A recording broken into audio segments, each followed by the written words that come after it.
राम रामेति रामेति रमे रामे मनोरमे सहस्रनाम तत्तुल्यम राम नाम वरानने. नमस्कार सर्वांना, श्री स्वामी समर्थ. तुम्हा सर्वांचं माझ्या चॅनलमध्ये खूप खूप मनापासून स्वागत आहे. चैत्र शुक्ल नवमीला आपण रामनवमी म्हणून साजरी करत असतो. ह्या वर्षी म्हणजे 2024ला 17 एप्रिल 2024ला रामनवमी आहे. प्रभू श्रीरामांबद्दल बोलणारी मी एवढी मोठी नाही, कदाचित ती ती माझी कुवत पण नाही, पण माझ्या तोडक्या मोडक्या भाषेत मी तुम्हाला प्रभू श्रीरामांबद्दल माहिती सांगणार आहे. त्याच्याचबरोबर रामनवमीला कुठल्या सेवा कराव्या त्याच्याबद्दलच माहिती सांगणार आहे. व्हिडिओ सगळा बघा. सगळ्यात आधी प्रभू श्रीराम हे साक्षात भगवान विष्णूंचा अवतार आहे. प्रभू श्रीरामांनी मानवाचा अवतार घेऊन मानवी आयुष्य सुखकर कसं जगावं. प्रभू श्रीराम हे मर्यादा पुरुषोत्तम होते. ते एक वाणी होते, एक पत्नी होते, एक वचनी होते. प्रभू श्रीरामांनी फक्त कैकईच्या हट्टापायी त्यांना 14 वर्ष वनवास भोगावा लागला. ते तेवढेच पितृभक्त पण होते. त्यांनी काहीही न करता फक्त कैकईचा हट्ट होता म्हणून त्यांना 14 वर्ष त्यांनी संपूर्ण राज्याचा त्याग केला. त्यांना कशाचाही मोह नव्हता. प्रभू श्रीरामांचं चरित्र आपण नेहमी ऐकत असतो. अशाच प्रभू श्रीरामांचा आपल्याला जन्मोत्सव साजरी करायचा आहे. दुपारी 12:39 प्रभू श्रीरामांचा जन्मोत्सव होतो. आता त्याच्याच आधी प्रभू श्रीरामांबद्दल थोडीशी माहिती मी तुम्हाला वाचून दाखवते.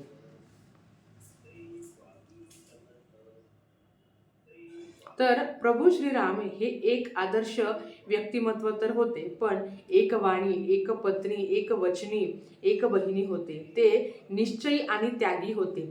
साक्षात माता कैकेयीच्या हट्टावरून पिता दशरथांनी आज्ञा देताच वनवासात जाण्याचा सिद्ध होणार राम एवढा पितृभक्त त्यागी होता. वडिलांचे वचन खरे करण्याकरिता हाती घेतलेल्या राज्याचा पण त्यांनी त्याग केला आणि त्यांना 14 वर्ष वनवास भोगावा लागला. प्रभू श्रीराम प्रचंड सात्विकता होती.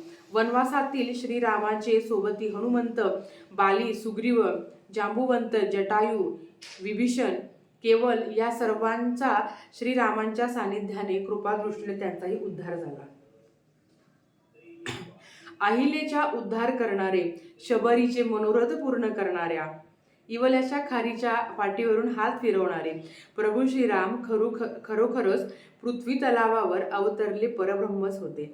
म्हणूनच श्रीरामांसारखे होण्याचा प्रयत्न आपण करावा. त्यांच्या गुणांना आपण आत्मसात करावे. प्रभू श्रीरामचंद्र हे सद्गुणांचा समुच्चय, त्यागाचे शिखर आणि दैवी संस्कृतीचे संरक्षण होते. सर्व दैवी गुणांनी ते युक्त होते. म्हणूनच ते असुरी शक्तीचा नाश करू शकले. त्यांच्या या गुणांमुळे ते भारतीयांच्या हृदयात त्यांचा चिरंतन स्थान आहे. तुम्हा सगळ्यांना माहिती आहे, जेव्हा रावणाचा वध केल्यावरही त्यांना लंका मिळू शकली होती, पण त्यांनी ती जी लंका आहे त्यांनी ती स्वतःकडे न घेता विभीषणाला देऊन टाकली. बलीला मारून सुग्रीवाला राज्य केला. श्रीरामांचे मित्रप्रेम, गुरुप्रेम, बंधुप्रेम, भक्तप्रेम, मातृपितृप्रेम, पत्नीप्रेम, देशप्रेम, प्रजाप्रेम हे सर्वच गुण आपल्याला घेण्यासारखे आहे. श्रीराम हे प्रजापालन, केवलांचे निष्काम प्रेम, उर्मिलेचा विश्वास, लक्ष्मणाचा निष्काम कर्मयोग, भरताचा आदर्श व हनुमंताचे ते सर्वस्व होते. तुम्हा सगळ्यांना माहिती आहे प्रभू श्रीरामांना काय प्रिय आहे. तर प्रभू श्रीरामांना भगवान मारुतीची सेवा प्रिय आहे आणि मारुती रायाला काय प्रिय आहे तर ती प्रभू श्रीरामांची सेवा प्रिय आहे. मारुती भक्ती करावी तर ती मारुती रायासारखी असं म्हटलं जातं. आता प्रभू श्रीरामांबद्दल थोडक्यात माहिती सांगितली. आता आपण सेवा बघूया. प्रत्येकाच्या घरात प्रभू श्रीरामांचा फोटो असेल तर अतिशय उत्तम. ज्यांच्या घरात नाहीये त्यांच्या घरात बाळकृष्णाची मूर्ती असेल, भगवान विष्णूंची मूर्ती असेल. ज्यांच्याकडे काही नाहीये त्यांनी अगदी महाराजांच्या मूर्तीवर अभिषेक केला तरी चालेल. कारण महाराज म्हणायचे, मीच राम होतो, मीच कृष्ण होतो, मीच विठ्ठल होतो. सगळ्यांचे रूप असणाऱ्या श्री स्वामी समर्थ महाराजांच्या मूर्तीवर तुम्ही अभिषेक केला तरी हरकत नाही. तुम्हा सगळ्यांना माहिती आहे का मी त्या कर्मभूमीतली आहे जिथे प्रभू श्रीरामांचा वास्तव्य होता. प्रभू श्रीराम नाशिकच्या गावाला येऊन आमच्या भूमीला ते पावन करून गेले आहे. तर आता शक्य असेल तर नक्कीच काळाराम मंदिरात जाईल आणि तुम्हाला दर्शन घडवेल. नाही शक्य असेल तर तुमच्यासारखीच मी पण घरात सेवा करेल.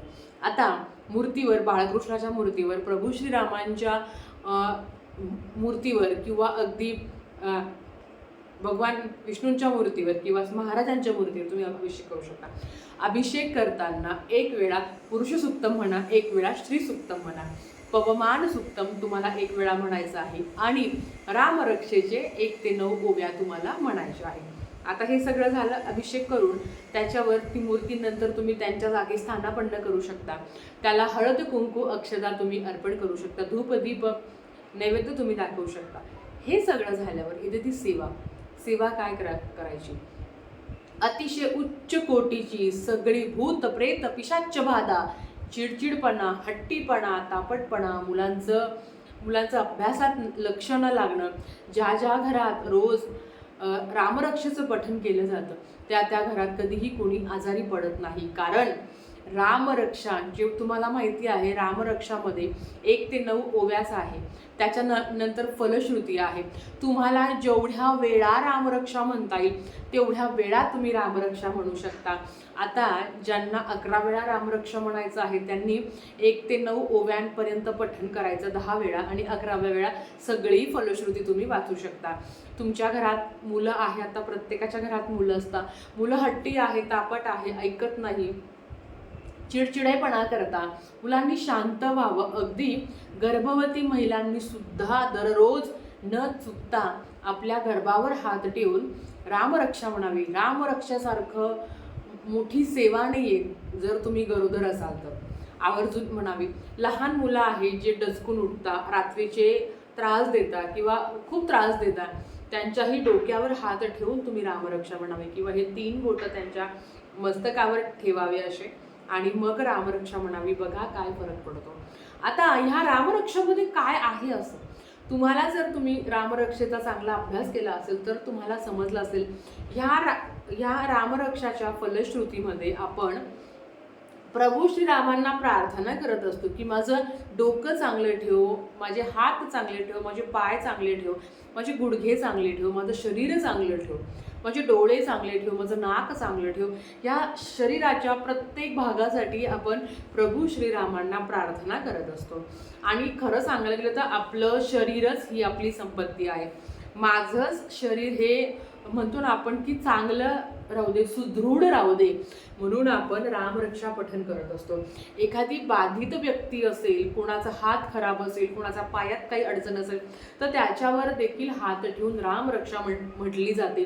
एवढं प्रभावी हे रामरक्षा आहे. रोज मी तुम्हाला म्हणत असते की तुम्ही यूट्यूबला लावून देऊ शकता. मुलांना रामरक्षा म्हणायला शिकवा.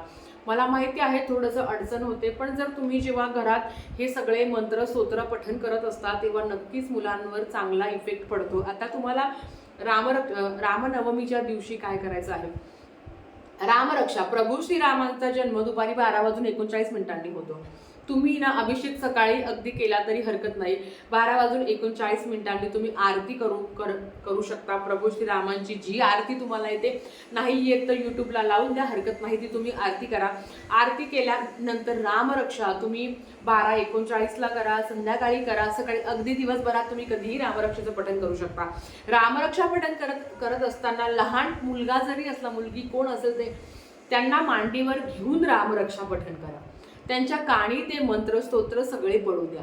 एवढी प्रभावी सेवा तुम्हाला करायची आहे. आता जसं मी तुम्हाला मगाशी सांगितलं की प्रभू श्रीरामांना काय प्रिय आहे, तर त्यांना मारुती स्तोत्र म्हणजे मारुतीची सेवा प्रिय आहे. तुम्हाला रामरक्षा तुम्ही ऐकलं असेल, रामरक्षा म्हटल्यावर मारुती स्तोत्र म्हणावंच लागतं. म्हणून तुम्ही भले 11 वेळा रामरक्षा म्हणा, पण एकदा तरी तुम्ही मारुती स्तोत्र म्हणा. भीमरूपी महारुद्रा सगळ्यांना माहिती आहे. तर तुम्हाला मारुती स्तोत्रम एकदा म्हणायचं आहे आणि 11 वेळा 21 वेळा अगदी तुम्हाला जेवढ्या वेळा म्हणता येईल तेवढ्या वेळा तुम्हाला रामरक्षाचं पठण करायचं आहे.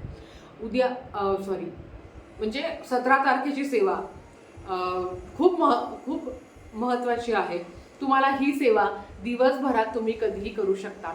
प्रभू श्रीरामांचा पाळणा आहे. आपल्या घरात बऱ्याच घरात प्रभू श्रीरामांचा पाळणा पण जन्मोत्सव त्यांना पाळण्यात टाकून साजरी केली जातो.